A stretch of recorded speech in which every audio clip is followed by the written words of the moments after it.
morning, everyone, and thank you so much for having me here in this wonderful city of Prague, which I'm always astonished by the beauty. Yes, as said, I will bring you a lot of practical examples. I also will have some videos for you. I hope the translators, I will try not to speak too quick for the translation. So my name is Willem Vosmeer. I'm part of the Global Sustainable Development team at Heineken. I'm responsible for corporate social responsibility and driving together with the team the sustainability journey of Heineken. And you might know Heineken from the beer, the Heineken beer, but probably you know better your local beers like Kruševice and Sterbenau, and we have a lot of other local beers here in Czech Republic. And Jana, my colleague, made a goodie bag for you, so you will get some examples of it later on, when you're allowed to drink, of course. Yeah, we are larger than that. We are in more than 70 countries with over 165 breweries. The Heineken brand is sold in more than 190 countries. So it's pretty global. We are now the number 2 company. We were the number 3, but as you might have seen, AB InBev, the number 1, has taken over SAB Miller, the number 2, the South African brewery. So actually it was a very simple way of becoming number 2. We have more than around 75,000 employees working for us. And I just had a short conversation with the ambassador. When I started in 2005, exactly in that month, our CEO came, the new CEO, Mr. Van Boxmeer. And since that time, a lot have changed in the company. We really became a very international company. And of our operating profit now, 60% comes from emerging markets, from developing markets. When I started, it was a really European company. Brewing a Better World is the name of our sustainability strategy. We actually published our first environmental report in 1989 already, but Brewing a Better World we started in 2009. It was the first time we started an integrated sustainability strategy. And it's always important when you start a sustainability strategy to focus on the items that are most important for you as a company and for your stakeholders.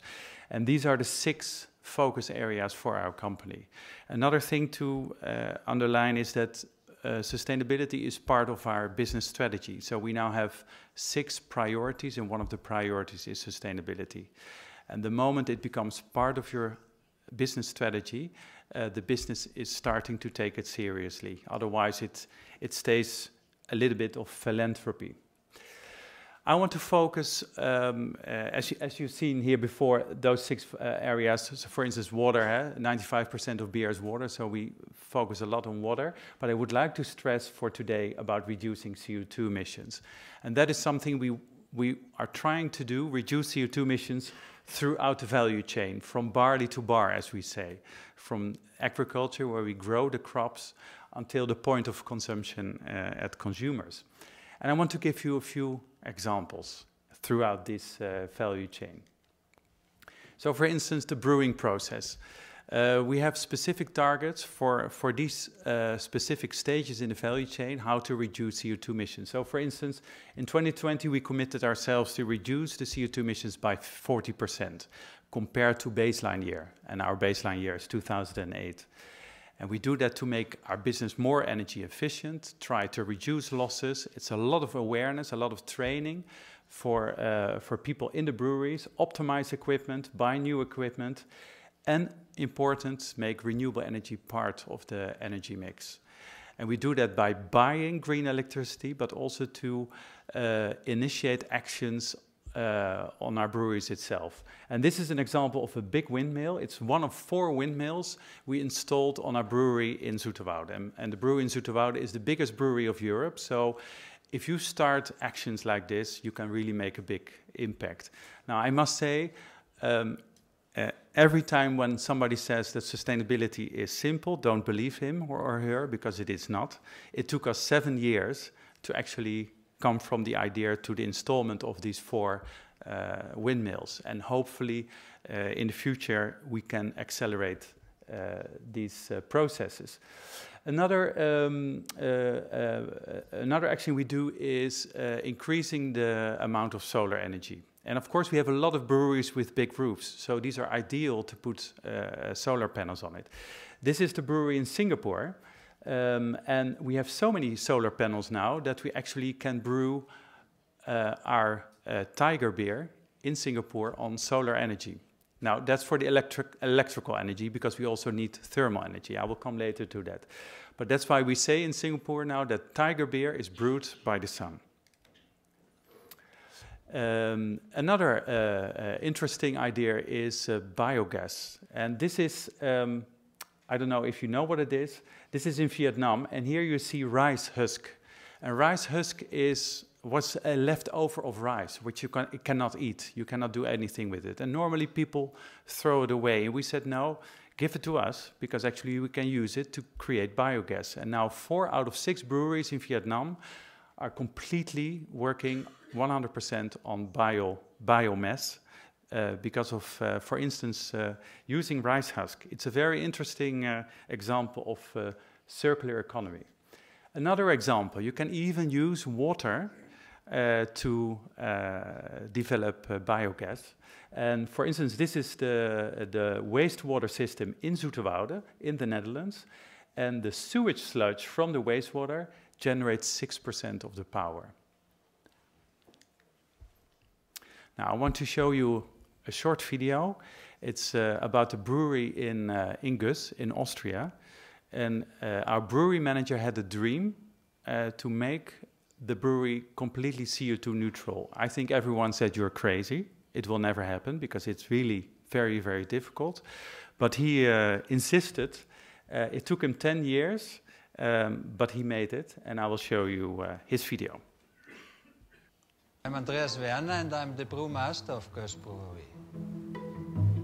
People have been brewing here in Gus over 1,000 years, first in the monastery and now since over 150 years in the brewery of modern Gus.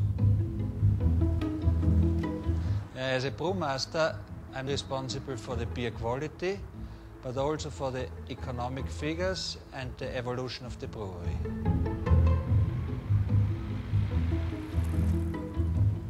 In the beginning, we had the target to improve energy efficiency, and we found out there are several opportunities to become greener.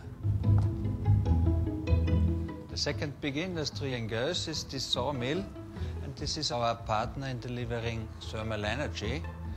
They are burning their barks and sawdust, and they are producing green electricity and heat. They were producing too much thermal energy, and we found out we can need it for different processes, as brewing, as cleaning, as pasteurizing. We are using the heat and they are producing the heat. The vision was not born overnight, that we can be free of fossil fuels in the brewing process. My name is Christoph Brunner. I'm working in the field of energy efficiency and renewable energy for industry. From the beginning, we had the feeling that we have a common understanding what we want to reach. Andreas has this great vision to have a fossil fuel-free production line. We installed 1,500 square meters of solar thermal collectors. And the future plan is to install a biogas plant in order to convert the spent grain into the biogas. My name is Hermann Stockinger. I'm from BDI Bioenergy International. Our business is to build plants for the industry to convert waste byproducts into energy. The process here will exclusively process byproducts from the brewery, which is mainly the spent grain.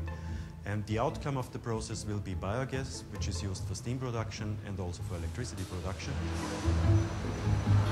The second product is the digestate, which will be used as fertilizer here in the area of Leoben. Sustainability is an attitude. Every single individual is responsible to change something.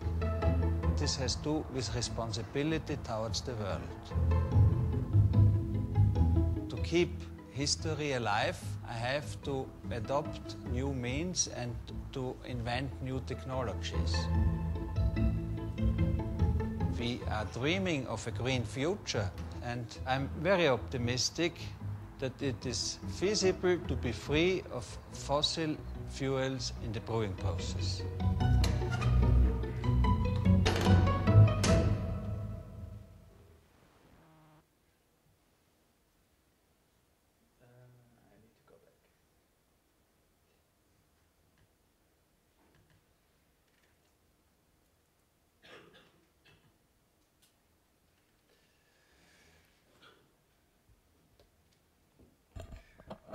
So that was Andreas Werner, and it really started with him, his idea to make the brewery fossil fuel free, and he succeeded.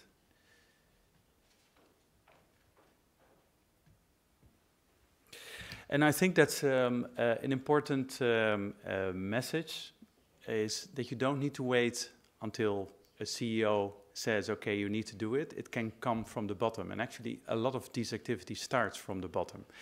And it can be one person who can make the whole thing moving. Now, of course, you can do a lot of nice things, but you also need to prove that you're improving. So these are the figures of our CO2 emissions in production throughout the years. And we always compare it to the baseline 2008. So we already managed to reduce our CO2 emissions by around 35–37%. But that's relative figures. If I look at the absolute figures, compared to 2008, our volumes, our business, grew by more than 50%, and we still managed to reduce in absolute terms our CO2 emissions by 5%, which is great. I hope we can also continue to do that. Now you also see that it makes business sense. So we managed to save 77 million euros in production because of the savings on energy. And now 25% of our total electrical energy is coming from renewable energy. Now this is the production side, but of course you have more parts in your value chain. One of them is distribution. So also there we have a commitment to reduce CO2 emissions by 20% by 2020 compared to 2010. I must say this is one of the most difficult ones because something can easily change. So for instance, take a look at Mexico. Mexico is our biggest business. It's growing very rapidly.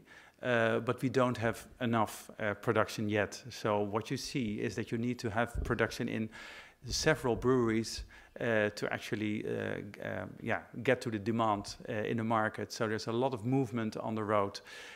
So it's really depending on your operational footprint whether you can reduce CO2 emissions. Now, what we try to do everywhere, but now focusing on Europe and in Americas, is to reduce the distance we drive. Fortunately, most of the beers are brewed locally, so that's a good thing.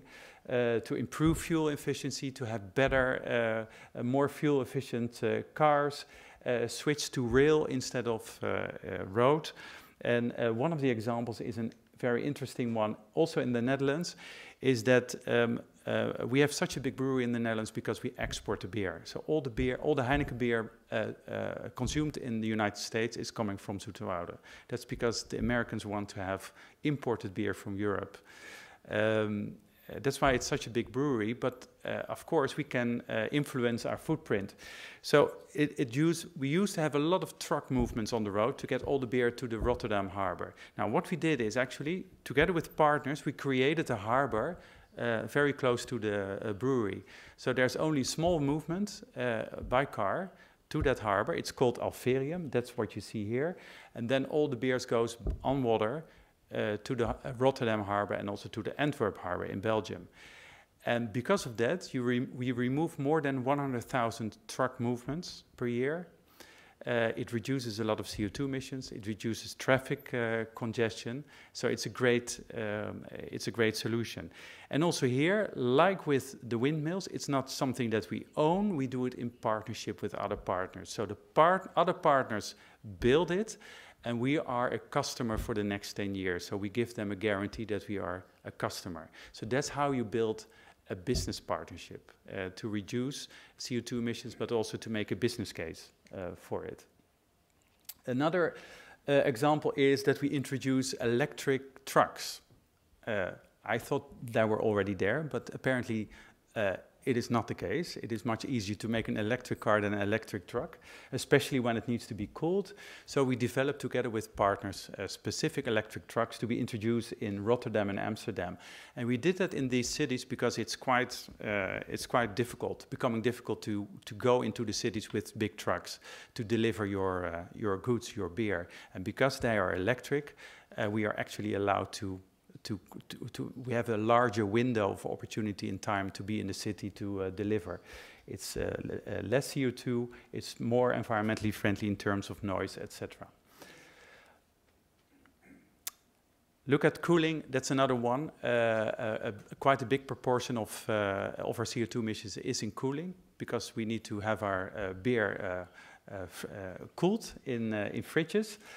And we want to reduce CO2 emissions of our fridges by 50%. Now, last year, we bought 150,000 fridges worldwide, and those fridges were 45% more energy efficient than the types we bought in 2010. And also here, we continue to develop with the suppliers more and more environmental friendly fridges.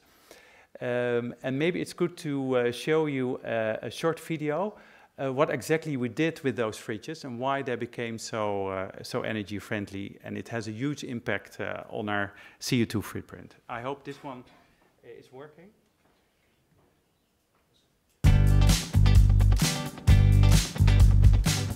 It can't get any better, with a beer perfectly cold. But to serve cold beers around the world, we need fridges. A great many fridges.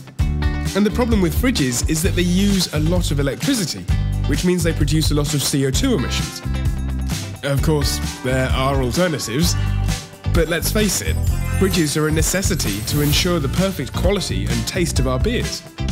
Because we've provided our customers with fridges for ages, our challenge became, can we create and provide them with a green fridge? No, a truly green, sustainable fridge. First, we went to the drawing board to incorporate the latest technology into our fridges. We also developed, and this is quite unique in the cooling industry, an index to measure our progress. This is what we did. 1, the introduction of hydrocarbons, or HC, as cooling agent. It's a natural gas and is more energy efficient. 2, LED lights. They last longer, use less energy, and they don't get warm like the old lights. Very convenient for a fridge. 3, a smart thermometer called EMS. For instance, when the bar or supermarket closes, EMS tells the fridge it's time to, chill. And 4, this will blow you away, a very efficient airflow system with sensors and a fan that blows away the heat and creates a nice cold breeze. And the results? Well, less energy needed and less CO2 emissions, 45% less compared to 2010, which means we are a year ahead of schedule in reaching our 2020 sustainability targets. And for our customers, lower energy bills, with average savings of 130 euros per fridge per year. In total, 15 million euros around the world. So we continue to provide our customers with the best possible fridges, and we make sure the fridges are replaced whenever they need to be. So, are we done? No. We want to raise the bar. Inspired by the principles of the circular economy, we looked for solutions to reduce the amount of waste. We will create fridges that last longer. Together with our fridge suppliers, we're designing fridges with components that can be easily replaced when needed. And the good parts can be reused. our fridges can be refurbished, so the replacement of fridges becomes more sustainable. And that's not just a nice idea, it's what we're doing all around the world. Our customers are now always guaranteed a state-of-the-art green fridge. Now, isn't that perfect? Perfectly cold. So you see that it's good for the environment, but it makes business sense as well. It makes business sense for us, but it specifically makes business sense for the customers because they have lower electricity bills. And now we're looking for the next stage. What are we going to do with the cooling and the fridges? Do we still want to buy fridges, or are we going to look for new concepts? Maybe we ask somebody to do the service for that. So that's what we're now thinking about. Because if I look at the carbon footprint, this is the total carbon footprint. This is still based on 2015 figures. You see that we really improved on cooling and on beverage production compared to 3 or 4 years ago.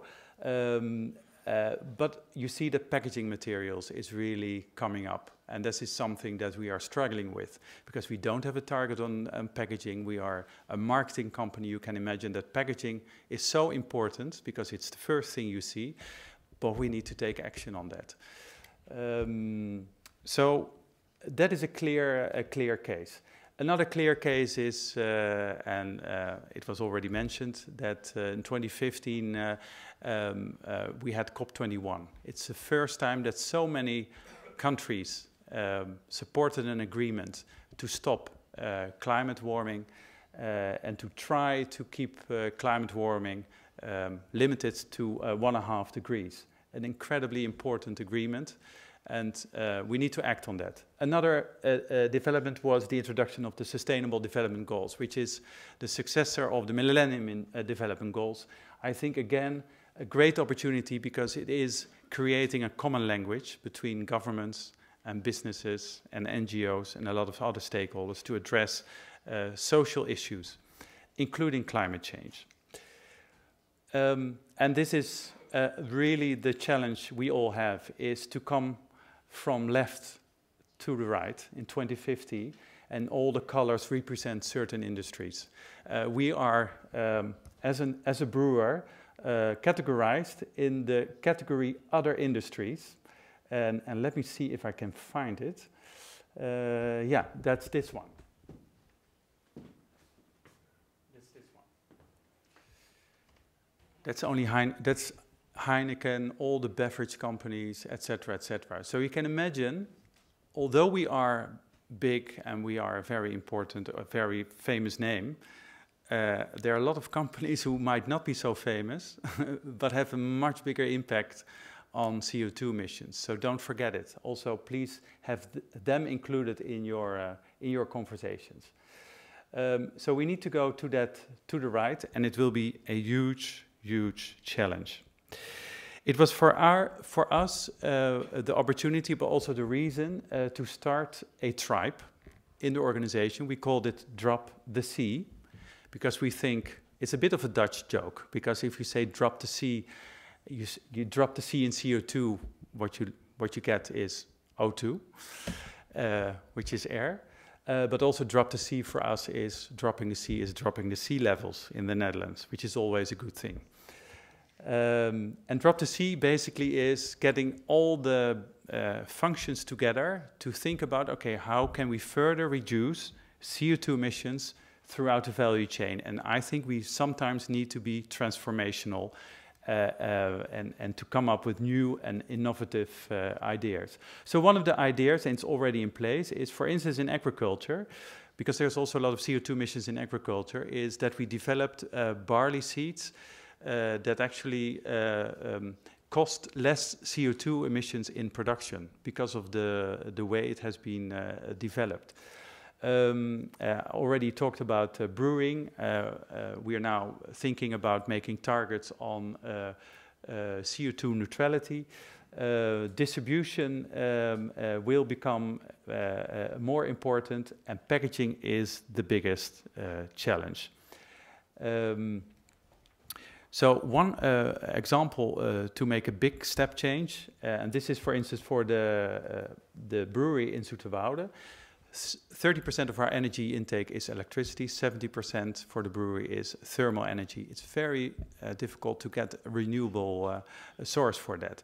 And what we're now doing is we have conversations together with the Rotterdam Harbour, the Leiden city, energy companies, other companies, to actually install a pipeline between the Rotterdam Harbour, which is one of the biggest harbours in the world, and the city of Leiden with a link to the brewery here, the green one, the brewery, to transport residual heat from the harbour to the Leiden city, so that we can use residual heat from big businesses. It is still on the drawing board. There's an intention, a kind of agreement, but we are still not sure whether it will become reality, because there are still a lot of obstacles to come. But the intention is there. I already said packaging. We just introduced Heineken 0.0. That's another important item on our sustainability journey, because responsible consumption for us is the single most important topic in our sustainability agenda. And introducing 0.0 is a way to offer consumers an alcohol-free beer. It's the first time we developed a recipe that we thought was good enough to bear the Heineken name. I'm sure Freddie Heineken would turn around in his grave, because he would have never allowed it. He was really against it.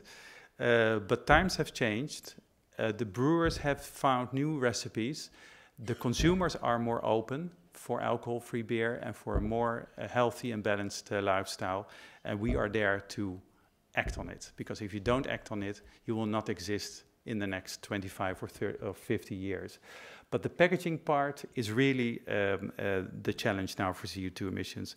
And we're now thinking about, okay, what can we do to make glass lighter, to stimulate recyclability, to stimulate, how do you say that? It's not returnable. Sorry, that's the word. Returnable bottles. There's a movement to one-way bottles, because it's a bit of a development at the moment. Smaller bottles, one-way bottles, but actually, I would like to see that we move a little bit more to returnable bottles again, because it's much more energy friendly in production. And we are working on that. We're also trying to make things more circular. So get away from the linear economy, take, make, dispose, go into circular economy. And that is the last thing I would like to show you. It's an example of what we do in production. We want to make it 100% circular in sense that we don't want to have waste anymore in landfill for our production units. A landfill is that you really throw your waste somewhere. You don't do anything with it. And we think you can actually use everything. And one of the things we can use for waste is a byproduct of the brewing process, which is called spent grains. And we use it for instance, cattle feed. And this is what this video is all about. I won't show you the whole video, but a part of it.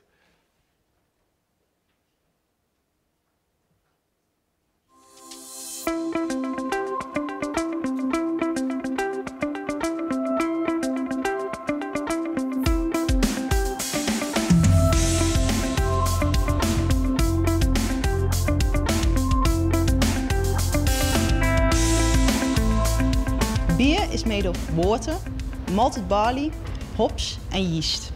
During the brewing of the beer, the soluble parts of the barley malt are dissolved. The insoluble parts, like proteins and fats, have to be removed. This is what we call brewer's grains.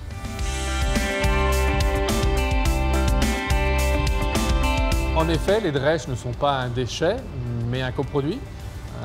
Lorsqu'au brassage, nous extrayons l'amidon pour la fabrication de la bière, nous laissons le résidu végétal. Brewer's grains can be used for human consumption, for animal feed, or to produce compost or biofuels.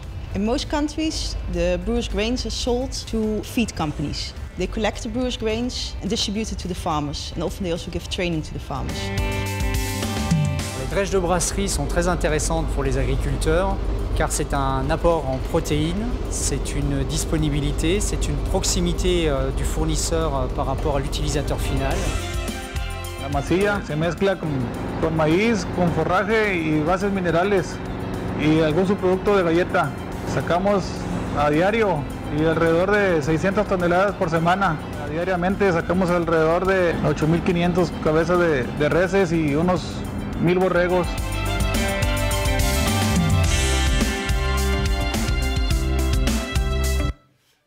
So, because it takes a little bit longer, I've been in Ethiopia and I visited smallholder farmers near the capital city of Addis Ababa, and I asked them, so are you happy with the spent grains for your feed? And they were so happy because it's such a nutritious byproduct. It's really, the cows and the cattle are really working on it.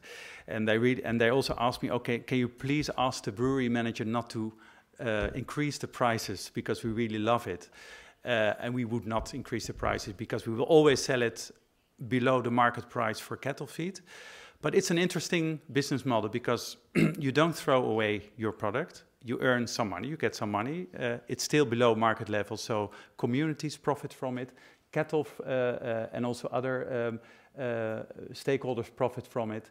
And you see that you can, well, this is last year, we had an income of 81 million euros for recycling it. And we had some cost, 7 million, to make compost and energy. And about 3% ended up in landfill. And that is, we want to make it 0%. It's theoretical, not possible to make it 0%, but that's the aim. So we want all the brewery sites in the world to have a full recyclability or full use of their waste.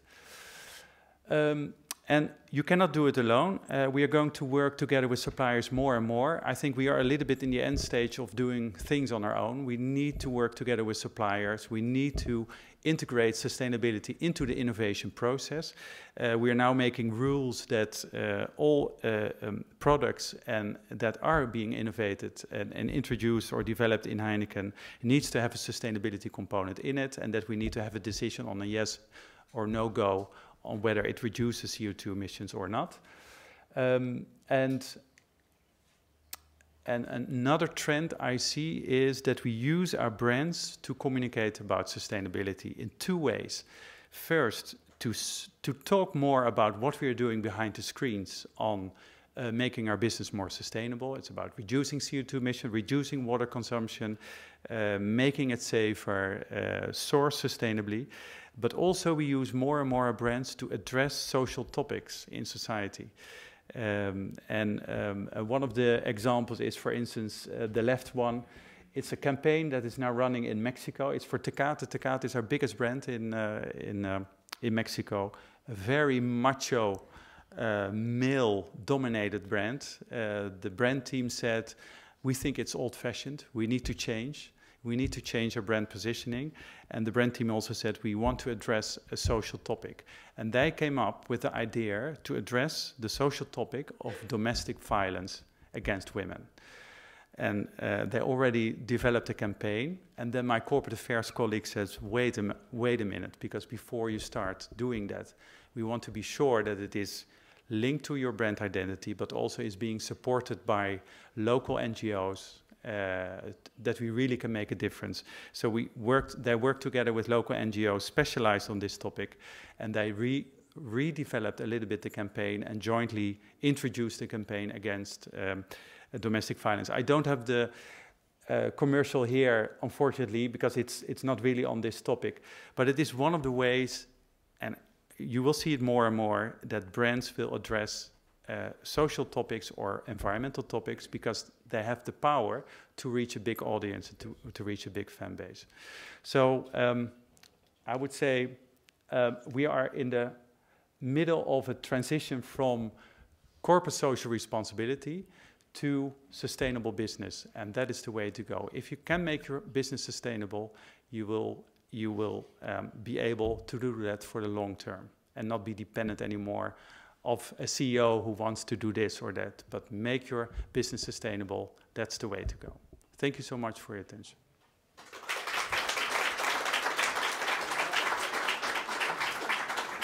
Thank you, and Willem, for an inspirational presentation. Já, dámy a pánové, než přejdeme k další prezentaci, tentokrát z české provenience, chtěl bych se zeptat, jestli máte na Jana Willema nějaký dotaz, který se této prezentace týká. Ano, tady jsou, tak prosím, vaše excelence, můžete položit. Well, thank you very much, Mr. Vosmeer. I'm really very much impressed and intrigued by what you have told us. Compliments for the efforts of the company Heineken worldwide.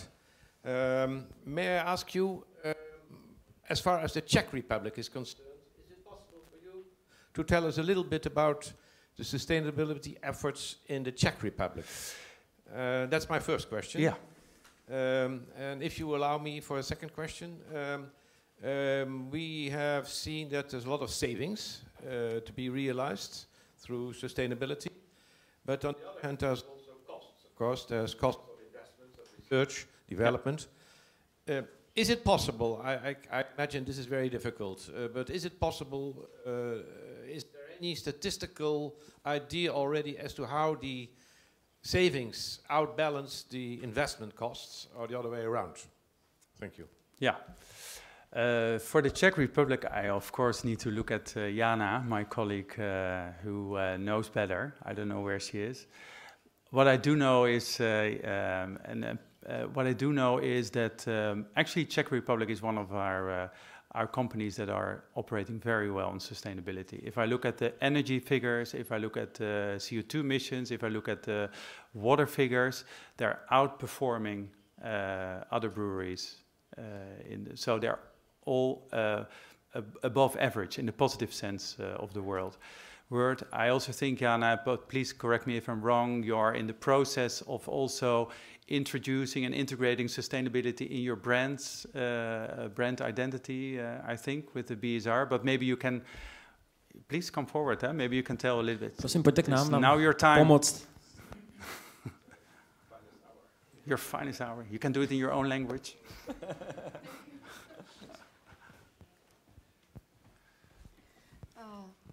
No, it's okay. Co se týká našich lokálních značek, tak my se zaměřujeme samozřejmě i na udržitelnost, co se týká spotřeby vody. To je pro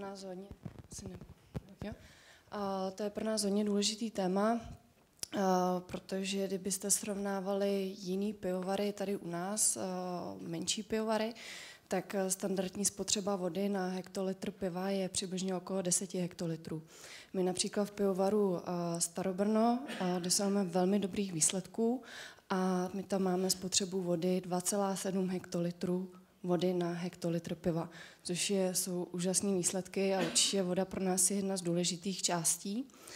A pak to, o čem mluvil můj kolega Jan, tak jsou určitě další části, na které se zaměřujeme, CO2, to, aby jsme odebírali od lokálních dodavatelů. Vlastně u nás je přibližně 90% našich odběratelů a těch firm, od kterých my odebíráme, lokálních. Takže opravdu ty části jsou pro nás hodně důležitý. Nicméně my pro letošní rok trošičku měníme strategii a chceme se hodně zaměřit na naše lokální brandy. Myslím si, že je to krásný příklad, který Jan uvedl v rámci TKT, protože tam mají určitě problémy nějaký lokální, na který oni se zaměřují a to my hledáme pro letošní rok. Takže my máme, co se týká udržitelnosti, několik částí, které jsme si stanovili společně s centrálou a potom máme ty lokální aktivity, které v tuhle chvíli připravujeme. Konkrétní výsledky o tom, jak se nám dařilo v loňském roce, najdete v dárci, který jsme si pro vás připravili, takzvaný message in a bottle, a tam uvidíte konkrétní naše výsledky, které v tuhle chvíli dosahujeme. Ano, díky moc. Jan, there was second part of the question. Yeah, second part of the question. I was nodding the whole time, but I didn't understand anything of it. So, but the second part of the question is about investing. No, I don't think. I think it costs more now than we get back. But I must say it's on a case-by-case basis. So what you see is for investing, you always look at capex and opex. If you look at capex, you want to have a return on investment of 2 or 3 years. Sometimes it takes longer. If it takes longer, you need to discuss that with the management team and make a decision. Okay, we'll give them a little bit more time to get the investment back. If I look at local sourcing, that's another item on the agenda. It's we want to have our raw materials in Africa be locally sourced. So we source from a lot of smallholder farmers, more than 100,000, 150,000. It's sometimes costs money, but then you need to say, okay, it's not running as smoothly as we want, but we made the commitment and we are here to stay. So we just keep on continuing investing. Because if you run away and say, okay, it's not giving me the profit I want, and you run away, then yeah, you completely lose your credibility. So you made a commitment and you stay there for the longer term and you try to find better solutions. And I think if I look at the big investments like the port, the windmills, actually you can do that on a kind of neutral basis, because you're not buying or investing in those windmills. You're giving the plot of land. So that's you're becoming the customer for the next 10 years, and you make sure that the price you pay for the energy is a little bit the same kind of market price as you would pay for normal electricity. So you can do that, and with some subsidies for the government, that will absolutely help to give you the first step forward. So I must say that the support of the government is quite important, because it can give you the first move towards the project. Yeah, and that is really, I must admit that the Dutch government has always been a very good support in that. Yeah. Díky moc. Pane kolego, vy jste měl ještě dotaz jeden. Já vám předám mikrofon. Děkuji.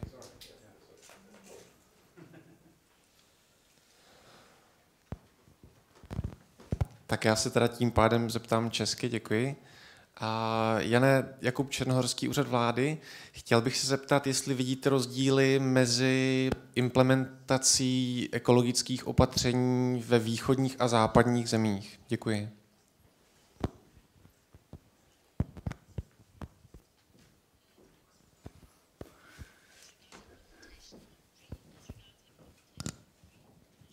Yeah.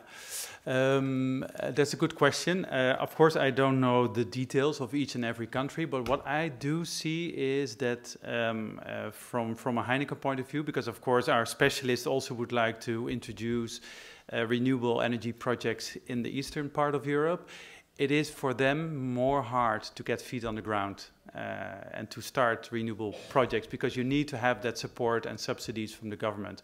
So where we see we do get those support and subsidies in the western part of Europe, so the United Kingdom, Belgium, Italy, Spain, the Netherlands, it is at the moment not existent in the Central and Eastern Europe part.